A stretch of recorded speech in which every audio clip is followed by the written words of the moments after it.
here. I risk everything. I leave everything behind. Salut. Oh non, c'est un swing. C'est swing. Il est pas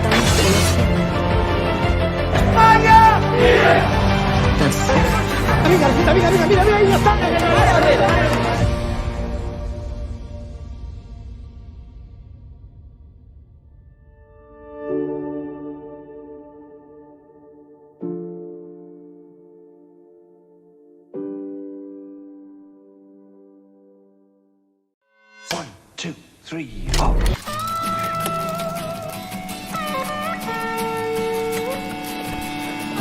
Kingsley and Charles Ward are farmers who've gone into the pop business, converting the outbuildings of their farm into one of Europe's best-equipped recording centres. That is when Rockfield became the world's first residential recording studios. We'd never been in a studio. We'd never been on a farm. Some of them lived with us. They were living in Nan's front bedroom. Freddie is in there doing the finishing touches to Bohemian Rhapsody. We turned the recording world upside down. You had an instant feeling of we can do anything here. Boy turned up with this huge bit of cheese in his hand. Doing sex, drugs and rock and roll. There's suddenly it was a massive recession and the music business caved in completely. The Stone Roses saved Rockfield. They stayed there for 14 months. That album was called Second Coming. It was a long time coming. It was like the height of the Manchester boom. It's all a bit of a blur, really. The isolation allowed us to create our own world. You could get up to whatever you wanted, so you did. It felt mega. It was like, that's what you sort of read about. You go, fucking hell, this is what it's fucking all about, this rock and roll, man. Everyone wanted to make the songs the best they could. If that breeded a bit of competition, then so be it. With that creativity comes high emotion. That's when it all went a bit tits up. I was looking for a word which was like, yellow. And that gave us our lives for the last 16 years.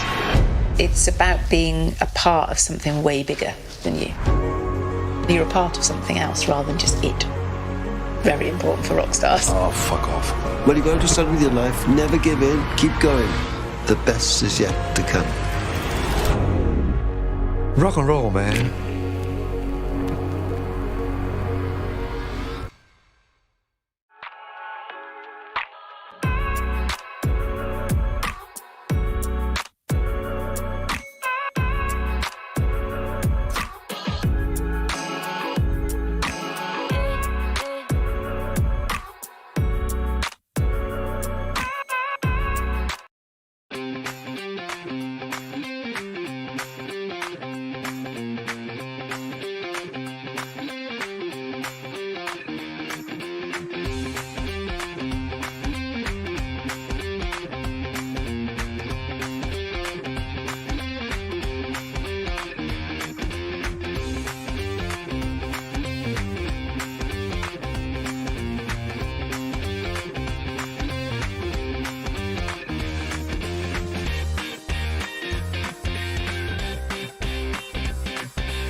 The only battlefield in my world is the dance floor.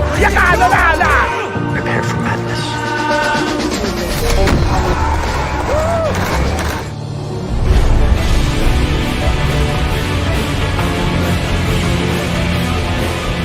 When I stay here, I risk everything. I leave everything behind. Salut. Oh non, c'est un swing. C'est swing. Il est pas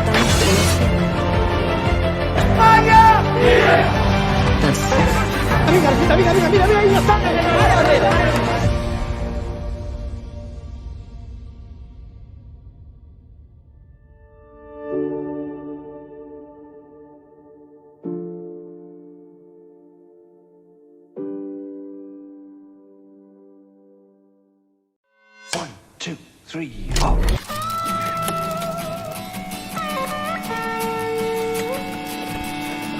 Kingsley and Charles Ward are farmers who've gone into the pop business, converting the outbuildings of their farm into one of Europe's best-equipped recording centres. That is when Rockfield became the world's first residential recording studios. We'd never been in a studio. We'd never been on a farm. Some of them lived with us. They were living in Nan's front bedroom. Freddie is in there doing the finishing touches to Bohemian Rhapsody. We turned the recording world upside down. You had an instant feeling of we can do anything here. Boy turned up with this huge bit of cheese in his hand. There was sex, drugs, and rock and roll. Suddenly, it was a massive recession, and the music business caved in completely. The Stone Roses saved Rockfield. They stayed there for 14 months. That album was called Second Coming. It was a long time coming. It was like the height of the Manchester boom. It's all a bit of a blur, really. The isolation allowed us to create our own world. You could get up to whatever you wanted, so you did. It felt mega. It was like, that's what you sort of read about. You go, fucking hell, this is what it's fucking all about, this rock and roll, man. Everyone wanted to make the songs the best they could. If that breeded a bit of competition, then so be it. With that creativity comes high emotion. That's when it all went a bit tits up. I was looking for a word which was like, yellow. And that gave us our lives for the last 16 years. It's about being a part of something way bigger than you. You're a part of something else rather than just it. Very important for rock stars. Oh, fuck off. When you're going to start with your life, never give in, keep going. The best is yet to come. Rock and roll, man.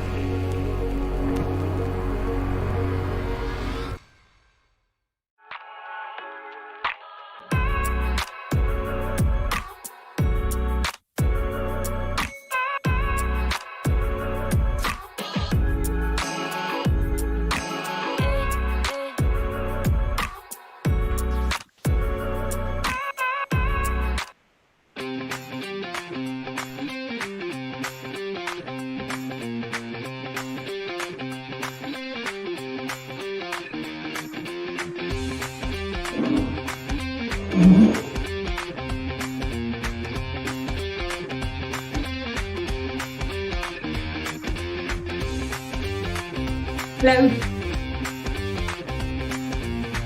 Hi.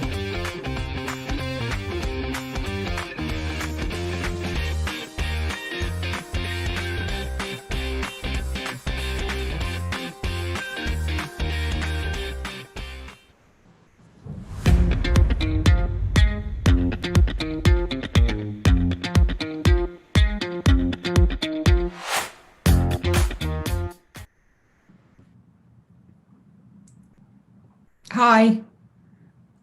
Hi, good afternoon, Hi. Hannah, and good afternoon, everybody. Oh, well, good morning to you there. Hello, morning, and afternoon Yes. to you. Yes, hi. Hi, everyone. Welcome to another session of Film Talk, and we're happy to have Hannah Berryman here. She's the director of our film, one of the most anticipated films in the festival, actually, Rockfield, the studio on the farm. But before we begin, Hannah, I just want to remind our audience that they can join us either in Zoom or in YouTube Live of our channel. And if you guys have any question, feel free to type in your question at the Q&A box at the right bottom of your screen. Feel free to ask either in English or in Indonesian. If it is in Indonesian, I will help translate that to you. And the entire session, of course, will be conducted in English. I understand that you just came back from traveling. So how was it? Good. I was just in a break in Italy with friends, which was lovely. Okay, great. Yeah, I just want to jump right into this film, Yes. Rockfield. Well, we all love it. We all are familiar with the music, the bands, but we're not familiar with the place that actually gave birth to, or helped giving birth to this legendary songs and albums. When did you first hear about Rockfield, and what made you interested to do something about it? Sure. Well, I'd watched a really good American documentary called Muscle Shoals about the famous studio there. And it was also a really unusual studio, sort of in the middle of nowhere kind of feel. And I wanted to find the British equivalent. And I was just doing a bit of research about 5 years ago, and I came across Rockfield. And I should have heard of it because of all the bands that had recorded there and artists, but I hadn't really. And when I started reading the story that it was started by two farmers and that they still were in charge, that Kingsley and his wife were still in charge, and she was doing the accounts, and so this is an amazing story. It's like something out of a script instead of real life. So I straight away contacted them and I went down to see them and just got on with them really well, and that was the start of it all, really. And when you decided to do a film about the studio at Rockfield, has it always been like your first option is making it a documentary feature, or would you also like toying with the idea, or perhaps to do it at like a documentary series instead? I mean, it would be, yes, exactly. I think it lent itself better to being a feature because a lot of the artists there, you know, Coldplay and Liam Gallagher and people, are just, you only get a certain slot with them. So, you know, it was kind of, we went all the way to America and we had like 15 minutes with Chris Martin and then maybe 30 with the rest of the band, you know. And everyone was really generous with their time, but it was perfect for kind of making one film out of it. It just felt like a real entity and it was just what we wanted for it. I mean, it was before COVID, so we thought it would go onto the big screen, which it's less been able to do because of that. But, you know, it's mixed for the kind of surround sound, and it just, we thought it'd be a really good feature. So that's what we wanted to do. Well, since you mentioned that, you know, you already did interview with, like what you said, Coldplay in America, and perhaps the rest of the interview subjects in England or other countries. Yeah, I wanna know what it's like. What's the process like getting the interviews with all these famous people? Do the words actually help you getting their contacts?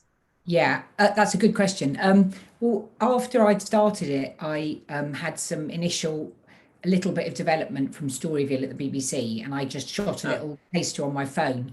And then Kate Townsend was then at Storyville at Netflix, now she is. She put me in touch with Film Wales, because obviously it's a Welsh farm. I mean, it's, you know, it's in farming land in Wales. And they put me in touch with some producers, and straight away Kat stood out, who was the producer of the film, because she had a music background herself.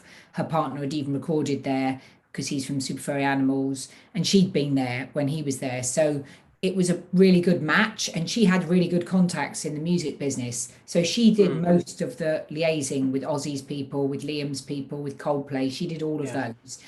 And, you know, it's a hairy business. You never really know if you've got the interview till you get it, and you fit around their schedule. But that was what helped us. And there was a lot of goodwill, you see, for the studio. So the wards didn't contact people directly, although I think Kingsley once recorded a video for us to send to Ozzy. But there was so much goodwill towards the start that Rockfield had given a lot of people, that they wanted to do the film because it was a brilliant memory for them.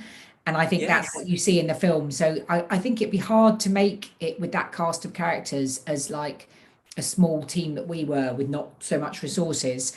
But because Rockfield was had such a fond place in their hearts, they all wanted to do it, and they were really generous for their time. So that was why it worked out.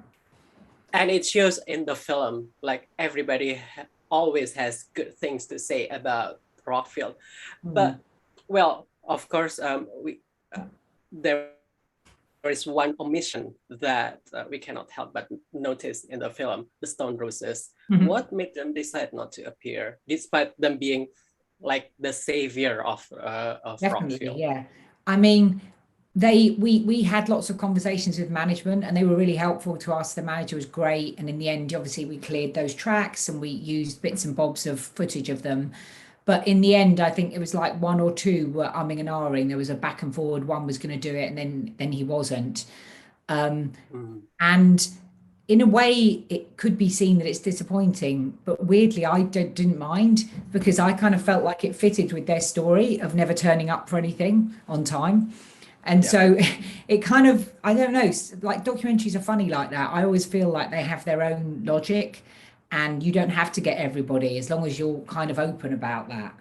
And I felt like their story worked in that way. It seemed brilliant that they were just frozen in time as what you saw then. you know, that's how they wanted to be for it. So I was okay with it. But obviously it would have been different if we hadn't got so many other people. I mean, we didn't get Queen either. And I think they were doing a lot of their own thing at the time. They were doing Bohemian Rhapsody, the film, and, you know, but I quite like even the way we use that little scene. So you never get everyone you want in a doc, but you kind of have to just make the film that you have. And I was glad, you know, we did have a sort of checklist. I think we wouldn't have wanted to do it unless we had enough of the big people that were there. I just want to know, like, how many bands did you initially approach out of this? Out of those that eventually made it to the film? Not loads more, sort of some emails or things to more people that maybe I'd have had one conversation. And then I think we really wanted one of the women that had recorded there because it was mainly men. And in the end, there was a couple of women and they didn't want to do it. I mean, people had sometimes you go to Rockfield and it's such an intense time, and sometimes people want to revisit that and sometimes people don't. And that could be this case, I don't know, for the Stone Roses. I mean, you know, people were living quite wild lives at Rockfield. So not everybody wants to go back to that time. And so we just had to go with what we got. Again, with the women thing, it would have been nice, but also it really was a very male studio. And I think you see that in the film. And I was, in a way, trying to do a film about groups of men, you know, and kind of how they are. And that was what Rockfield was like, you know. So again, it didn't feel like a misrepresentation of the place, you know, and I kept that question into Lisa because of that. And of course, we got one woman at the end, which was fantastic because it kind of showed Rockfield coming up to the present. So yeah, it was we worked with what we had, but equally, I don't feel like it was a good reflection of the place. Hannah, I have to ask this question. If you don't mind sharing, what is the budget of the clearing the music rights? Because like you featured all the hits in the film. Yes. I mean, I think on a kind of standard thing, if you went to those people and tried to clear the rights for this kind of feature, it would be completely unaffordable for a low budget feature like ours. But again, the producer Kat was brilliant because she just went to management and they didn't charge us very much at all, any of the artists, because in a way they did it for Rockfield, I think. You know, they did it for all the awards and for the place, and they were happy to do it for that. And that's why they all did really good deals on the music. So yeah, we remain a low budget feature doc. Have the awards in the film? Yeah, they love it. They love it. Okay. Yeah.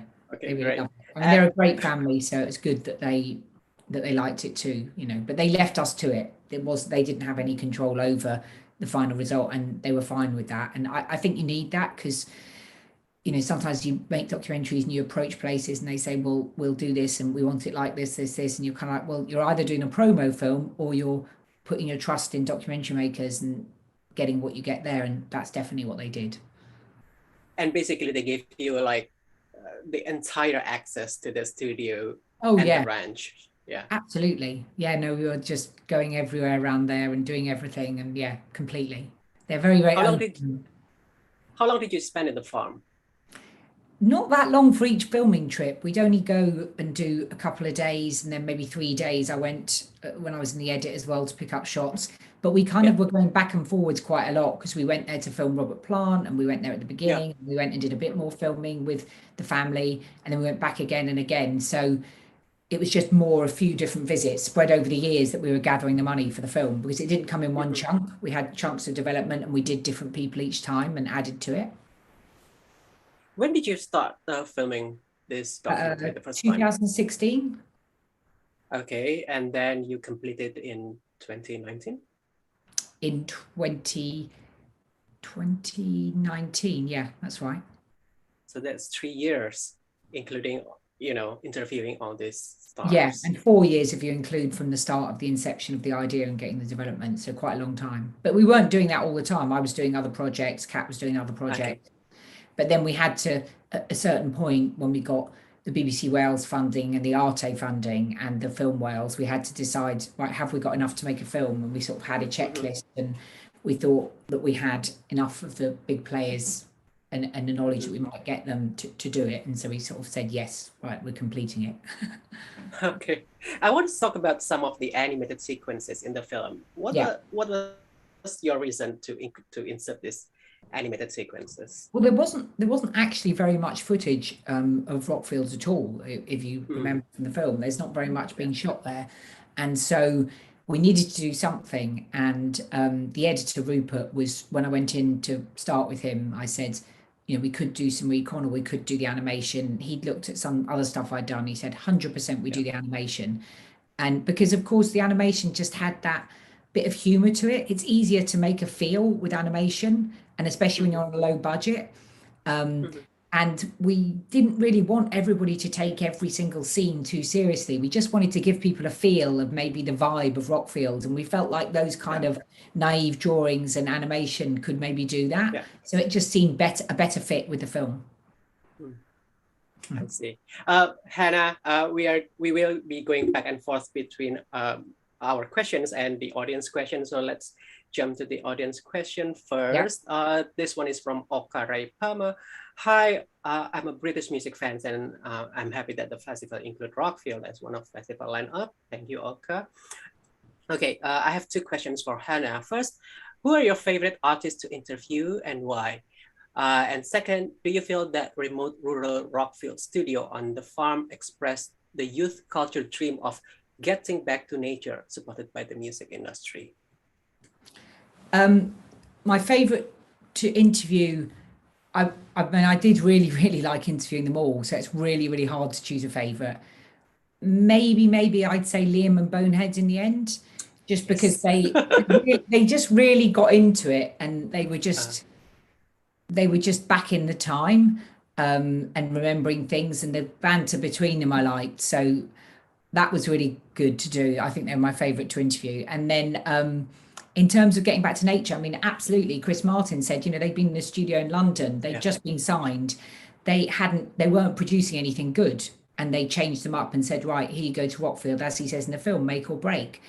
And it was that thing of the isolation, nature, and you just, you know, the idea came to him and the chords came to him, and, you know, he was trying that kind of vibe at the time, and that's what gave them Yellow. So, and in other ways, I think the nature gave people, you know, it's like you go there and you're very isolated, and it can either make things really good, or if things are bad, they went really bad for people. But the point is it's that intensity of just being left to it and not going home at night, you know, and that's what Rockfield's about. So I think, and that natural environment, you know, it can be amazing and it can be bleak, it can be all of those things, but that's all can kind of help to promote creativity, can't it? So I think the same as writers have been, musicians are too, and definitely in Rockfield that was the case. I see. Very nice. This one is from Gilang. I just finished watching your film today. This is not a question, but a statement. I really like music from England, especially Manchester 24 Hours Party People, Factory Records. You must know those well. Moreover, I grew up in the 90s era. Your film really entertains me very well and make me miss going to the gigs or concert success for you. P.S. It is such a coincidence. I'm wearing the Stone Roses t-shirt right now and they're not there. In relation to this statement from Gilang, you released this film during the pandemic, and I could only imagine if it is not the pandemic, then there would be, I don't know, open air screenings with music performances maybe. But what was the experience like releasing this film last year? I mean, obviously we were supposed to go and premiere it in 2020 in South by Southwest, which obviously the festival was cancelled about a week or 10 days before it happened, so that was gone. And then it's been going to loads of festivals around the world, and it's hard to see that and not be able to attend and see it on the big screen and see people listening to it with the big sound. And some of them have been in person and some of them haven't, so obviously it's not the same as before, but I'm just really glad that people have enjoyed it. And the other thing is it's also made to be enjoyed on your TV too, you know. So it's kind of like, it's a great film for people to watch when people were locked down and like they wanted things to watch. So it's actually just been a great time for documentaries, full stop, I think, in that way. It's hard to make them at the moment, but people want that stuff to see on their sofas. So it had, you know, pros and cons, but we're happy with it. Right. And another question, this one is Indonesian, so let me translate it to you from Gaston. I watch music documentaries, English music documentaries, for examples like the one made by Julian Temple about Sex Pistol. Are this kind of music documentaries well received in England? And the second question, still from Gaston, is what was your process like that eventually you become a documentary filmmaker yourself? Music documentaries are big in England and Britain because obviously we're big into music. So yeah, they are. And how I became a doc maker, I studied sort of social sciences at university, and I was always interested in kind of social anthropology really, and how people are what they are and how different cultures and people behave. And so I always wanted to tell those kind of stories about groups of people and particular events and things that happen. I used to watch the 7 Up documentaries when I was a kid, and I loved them. And I think that's what really made me want to do this job. And then I started off in music radio. I was at a station called Kiss FM that had been a pirate station and had gone legal. So I was helping them, and then I knew someone in TV who was making a documentary about raves, and I was into raving. I knew all the organisers, and especially from my job at the radio as well. So I helped them with that, and that's how I got a placement to become a researcher, which then I got a paid job, and then I worked my way up, which is what people do here, from researcher to assistant producer to director. And I used to shoot quite a lot myself too, but now I don't. So it was that kind of process. Another question, this one is from our YouTube viewer. Hi, I have a question. Out of the many stories from the studio, were there any notable ones that you did not manage to fit in the film? It's really funny, when you edit a film, or if you're like me, you immediately forget everything that you didn't get in. You think you'll miss things, and then you just forget it. It might be like a deliberate strategy that my brain's playing to make everything work, but I don't think there was anything that I'd wanted to tell that I couldn't. I mean, there's always, everything we did in there, there's always hints of things that you don't see the whole story. Like, I never feel like if you're making a documentary, you're not saying to people the deal is you come on and you have to reveal your whole life. That's not the deal. They have to reveal enough that makes it worth listening to. And obviously you can tell with the family there was a bit of falling out between the brothers at a certain stage, and that was in the film. And we don't go into details about it.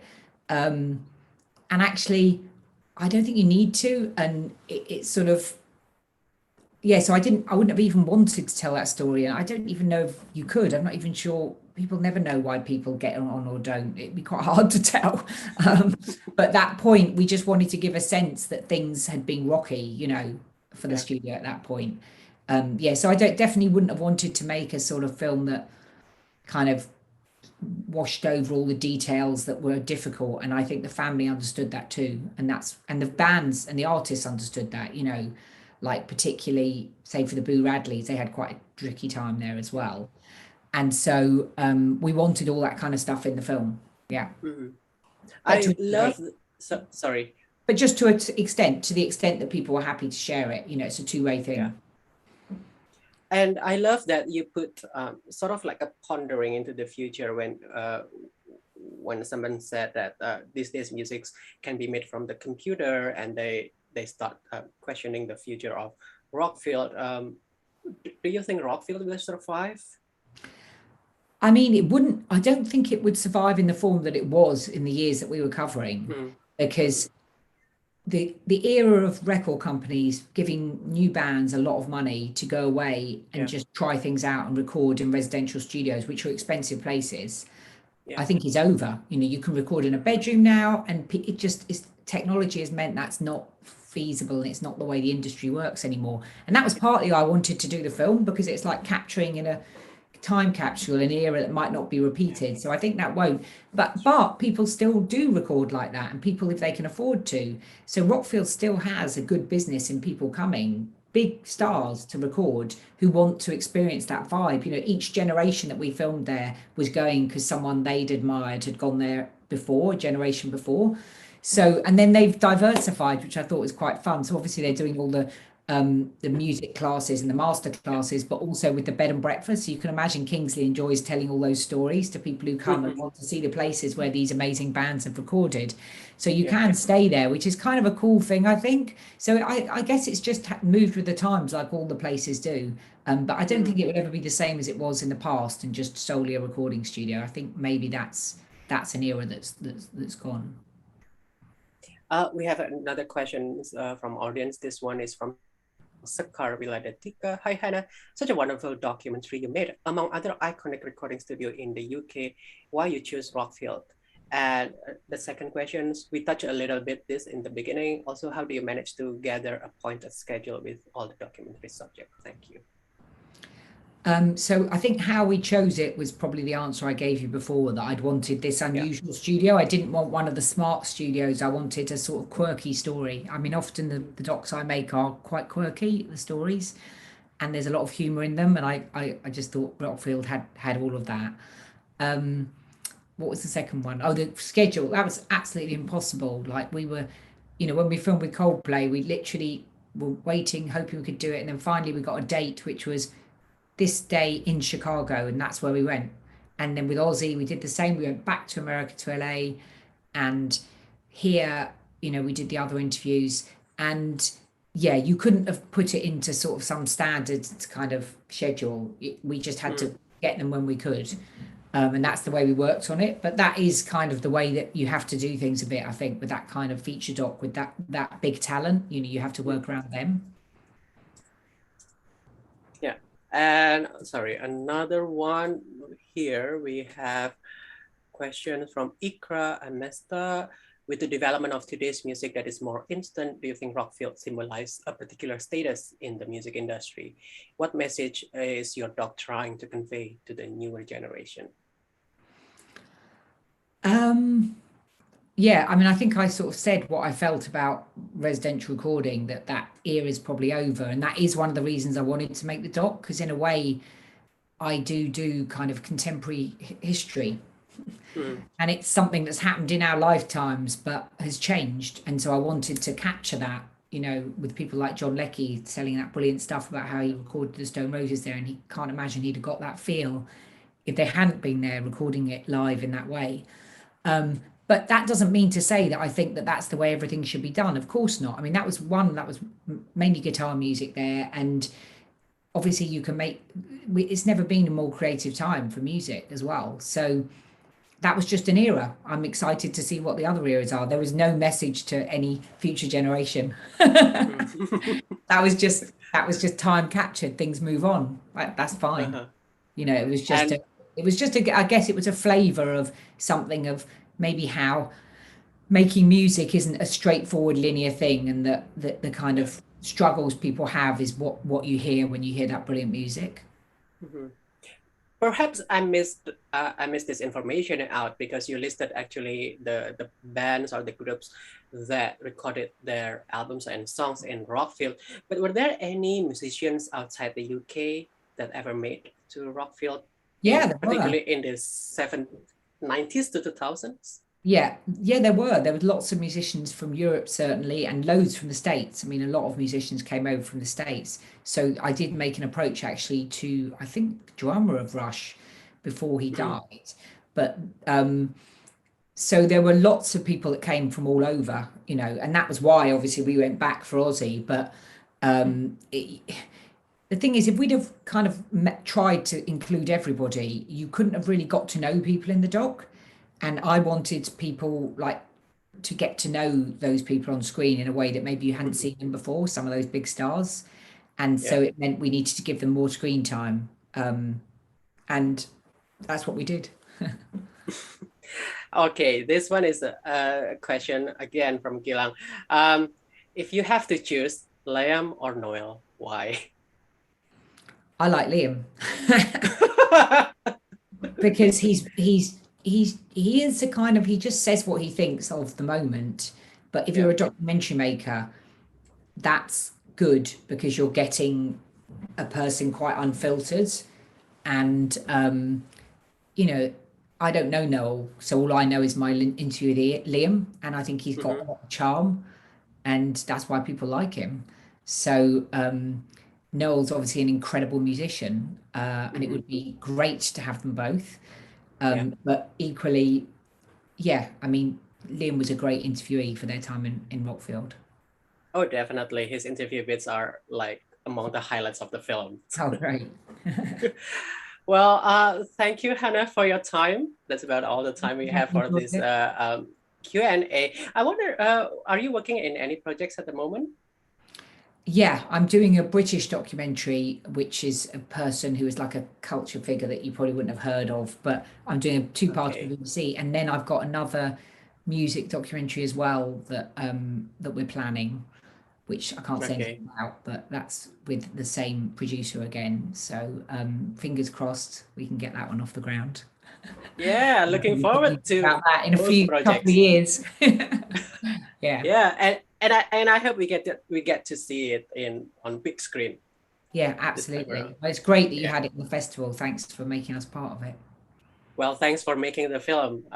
It's been quite popular among our audiences. But great. before we leave, I would like to take a picture together, and our technical host will guide us on how to do that.